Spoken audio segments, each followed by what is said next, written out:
Maybe it's a classic or maybe a flop. Has Katie seen it? She probably has not. She'll sit down and watch it if it's good or it's bad. Hey, have you seen this? No, Katie hasn't seen that.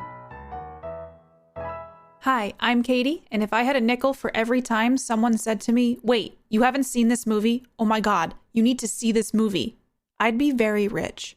So this is my podcast where I finally watch those movies you all have told me I need to see, and I tell you what I think. I'm trying something new this week. Spoilers are ahead. Okay, I'm watching Scrooged from 1988. Should I change this to Katie hasn't seen that 80s movie? Y'all, throw some 90s movies at me. Throw some 70s movies at me. Throw some movies from the 2000s at me.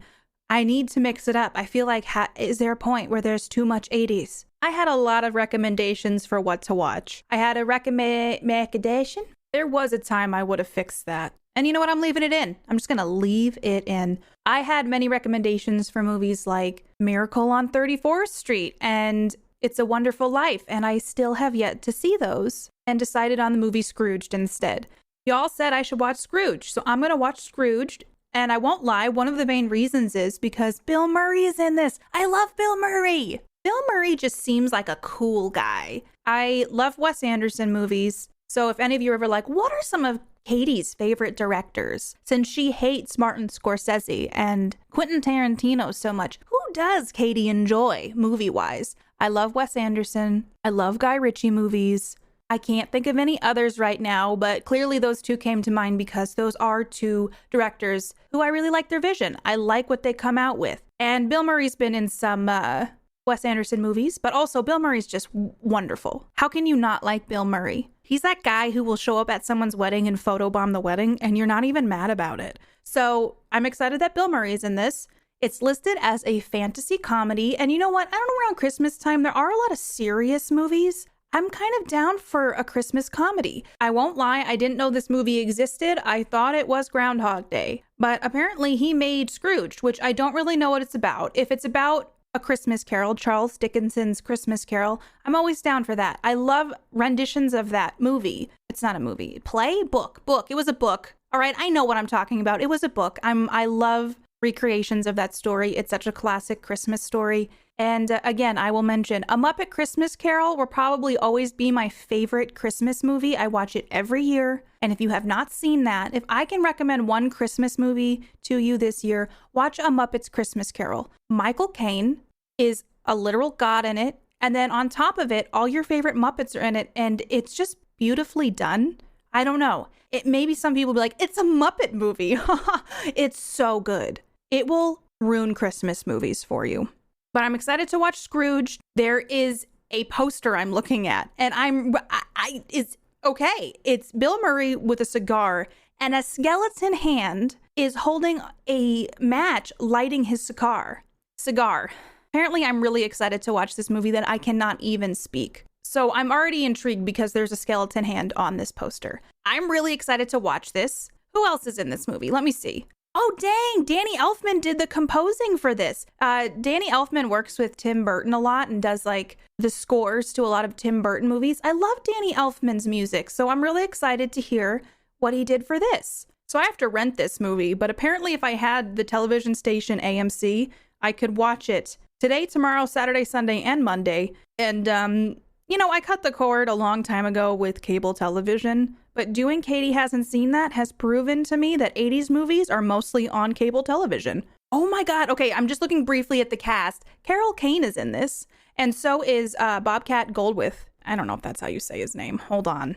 I listened to him on Wait, Wait, Don't Tell Me, which is another podcast. And now I'm going down a rabbit hole, and he's from Syracuse, New York, and he's a comedian. But also Carol Kane is from Kimmy Schmidt, the Unbreakable Kimmy Schmidt. And she plays Lillian, who is literally, I can't describe that character. If you've watched Unbreakable Kimmy Schmidt, you know exactly who I'm talking about. Okay, now that I've fully fallen down the rabbit hole, I am going to watch Scrooge now.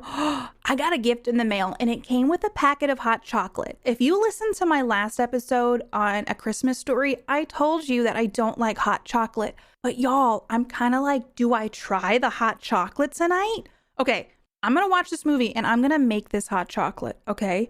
And I will tell you all, and I will try my damnedest to remember to tell you all if I like hot chocolate now. But I'm going to watch Scrooged. I'm going to make hot chocolate. This movie is rated PG-13, so it's from 1988. It's after that 1984 period when they made up PG-13, so that'll be interesting to see. And let's get down to the ratings. It's got a 7 out of 10 on Internet Movie Database, 71% on Rotten Tomatoes, 38% on Metacritic. Oh, what did they do to upset Metacritic so much? And 89% of Google users like this movie. All right, I'm trying to not keep my hopes up high because I love me some Bill Murray, but I'm pretty excited to watch this. And also, I couldn't find a movie to watch the other night, like a Christmas movie. I feel like I've watched all of the good Christmas movies. And I'm a sucker for those like cheesy Hallmark type movies, but I feel like I watched all the good ones of those too. All that's left is like a country Christmas, and I'm not into that. I don't even like country music. Anyway, I'm gonna go make hot chocolate. I'm gonna go watch Scrooge, and then I'm gonna let you all know what I think. All right, I'm back to talk about Scrooged. I watched it. And I did have a cup of hot cocoa, but I'm going to tell you what I thought about the hot cocoa at the end, okay? I'm going to be like one of those YouTubers who is like, wait till the end of the video, and I'll tell you what I think about this one thing, and that's what the hot chocolate's going to be, okay? I'm just going to level with y'all. I've kind of had like a bad month, so thank you for listening to my podcast. Thank you for, commenting on your thoughts about the movies I watch on YouTube, coming to my stream and chatting to me about it, or even in my Discord. I do have a Discord. It is KatiePetersPlays. If you want to join my Discord, there is a Katie Hasn't Seen That channel if you want to talk about the movies with myself and also my amazing community members. But yeah, I've just had a really, really shitty month, and I just want you to know I appreciate you. Okay, now I'm going to tell you what I think about the movie. First of all, Danny Elfman slays it with the music. I feel like Danny Elfman music is really, really good. Okay, he's just talented. I love the style of his music. It's like whimsical. And that's what I feel like this movie had. It had some whimsy. It felt like it was Beetlejuicy in a way because of the music and because of how the ghost's makeup was. I thought the cold open was great. It's like legitimately dropping into, I was like, what's happening? The North Pole is out of control. The elves have guns, and it was just an interesting, really good cold open to have like an action movie where Santa is essentially preparing for war. So I enjoyed the cold open. I was like, oh, I'm getting ready for a great movie. I love what they did there. And one of the things, we first meet that character that's played by Bobcat Goldthwait, and I love his voice. Bobcat's voice is great. That character kind of drove me a little batty. Also, by the end of the movie, just jumping to the end, he was like a part of violence with guns in the workplace. He was that like disgruntled employee, and that just kind of was a lot to take in at the end. I'll just say that. Full disclosure, right out the gate, I don't feel like there's much to talk about with this movie. I started it up. I was getting cozy with that hot chocolate I'm going to tell you about after I talk about the movie. And I just feel like the only parts of this movie that kind of got me like a little bit like, oh, that was cool, was the special effects makeup. The ghosts of Christmas past, his old boss who came back. When the old boss came back and he's like banging on the door and the door's like bending in and you can see like handprints and stuff. I really liked that. I thought Lou was a badass. I loved that introduction of that character banging through the door. It was very Beetlejuicy, like I said. The SFX looked great. And Lou is horrifying, okay? But I love him. And I really enjoyed that introduction of that character. I liked that this was a Christmas story. No, it's not a Christmas story. That was the last movie I watched. A Christmas Carol by Charles Dickens. I liked that this was a modern twist on it. But I have some caveats to that. Can we talk about, I love you, Bill Murray. His acting was rough in this. Half the time it seemed like he was about to break out in laughter or that he was yelling at a very loud volume for his lines. And also just the delivery. Everybody else in this movie, great acting. Bill Murray was just not bringing his A game. And at this point, he had been in a bunch of movies, I'm pretty sure. I just feel like Bill Murray took me out of it because it was almost like he didn't want to be there or he didn't know how to play Scrooge. And his thought is like, oh, Scrooge is a grumpy character. I guess he yells most of the words that he says with no inflection. That's at least how I feel. But we get going in this movie. It's very much a classic spin on A Christmas Carol. We meet the ghosts of Christmas past, Christmas future, and oh God, what was the other one? Christmas present? Yes, Christmas present. And I will say the taxi driver, the ghost of Christmas past, I enjoyed his character. He was essentially a version of Johnny Knoxville, I feel like, but I enjoyed that delivery of the ghost of Christmas past with his cigar. He's just like a New Yorker who's just, I don't know. I enjoyed that. I like the SFX, the magic taxi car that takes you back in time. But I just also feel like, okay, I'm gonna bring it up again. A Muppet Christmas Carol does a much better job bringing you back to those times or bringing you forward or even the present. I felt like the transitions were kind of choppy. I knew where we were and everything. It just didn't flow in the way that I wanted it to. And I won't lie, I had no sympathy for Bill Murray's character at all throughout this. I truly felt there was no character arc. There was no growth. There was no clear point where I'm like, he's building up and realizing that he's probably not the best person. I just feel like it was a flat, shitty person. And then at the very end, he's like, I've changed. Oh my gosh. And I just didn't feel like with Michael Caine's character of Scrooge, an adaptation in A Muppet Christmas Carol, that it built and you could see the remorse and you could see the change in Scrooge as he went back in time, as he went forward, and as he stayed in the present. And this just felt like Bill Murray was like walking around like, hey, oh man, this is happening. Oh, there's a ghost. I'm going crazy. And the only thing that I feel like was the catalyst for him to change his mind was when Bobcat's character came back in and legitimately tried to kill him. So I feel like it was his life flashing before his eyes that the violence, the gun violence is what changed him because he thought he could very well die. I don't think it had anything to do with any of the ghosts. I feel like I enjoyed the ghost parts of this movie, though the second ghost, played by Carol Kane, made me want to die. She was annoying. She was very annoying. The whole like him getting beaten up by her, I didn't need it. I mean, maybe somebody else needed that, but that did not make me laugh. It just made me go, please stop. And so I didn't enjoy the second ghost, but I like Taxi Driver. I like the Grim Reaper.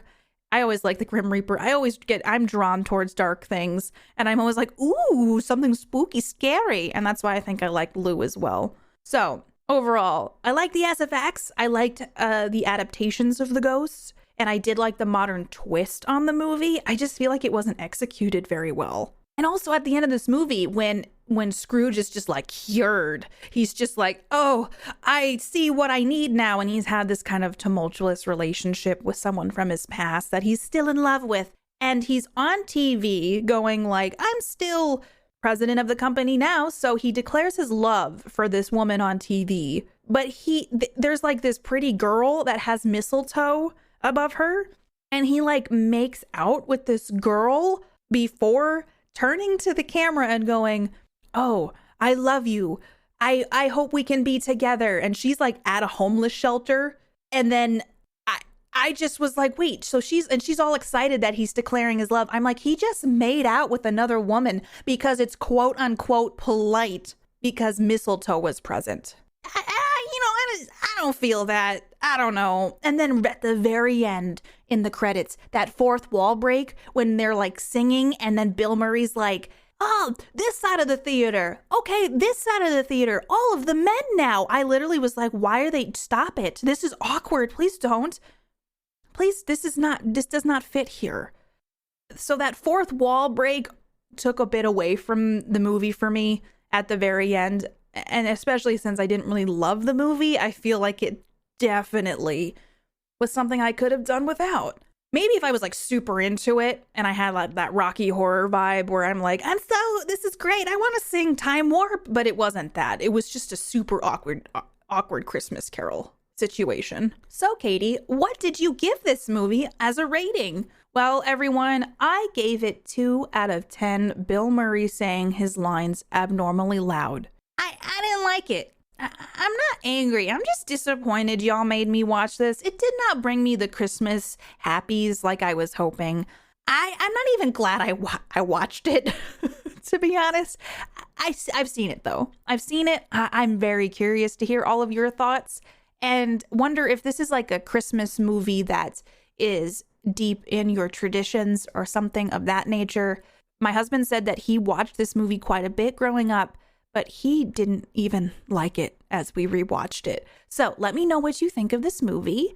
And now, what you've all been waiting for. My thoughts on hot chocolate.